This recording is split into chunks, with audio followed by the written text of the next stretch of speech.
Honorable Amalo. Thank you, Mr. Speaker. Mr. Speaker, I rise to support the report of the Budget Committee. Mr. Speaker, it's very unfortunate because we know the budget policy statement. It is there to provide a framework of the budget process, how the allocations are going to be done. And the same budget policy statement was actually debated and passed by the Senate. So for them again to come and change, Mr. Speaker, it's going to be inconsistent. And the budget policy statement is supposed to be consistent with the division of revenue. So if they come again, Mr. Speaker, and say that we reduce 1.76 billion to add to the county government without justification, it is completely out of order, Mr. Speaker. Mr. Speaker, again, as the BFM Act stipulates, the 2% for cases of emergency, you can't come and create an extra 4.4 without giving full disclosure where this money is going to go. Does it mean, Mr. Speaker, maybe they are trying to collude in a way that this money goes there, then it's sent up to the senators? We need to be told.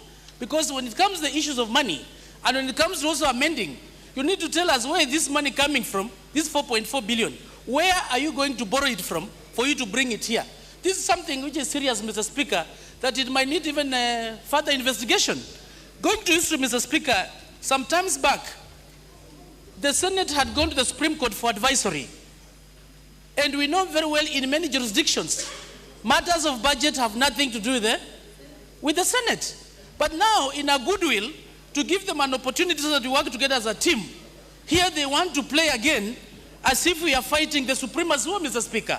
We don't want to go that way. The issue is we need to reject this, Mr. Speaker, even if it comes to going to the issue of the mediation committee. And again, Mr. Speaker, when you go to the committee of mediation, we need to come up with some new members whom we are sure they are going to represent the National Assembly the way we want. We don't want to put people who will reach there, Mr. Speaker, and maybe they are not in line with what they're going to say.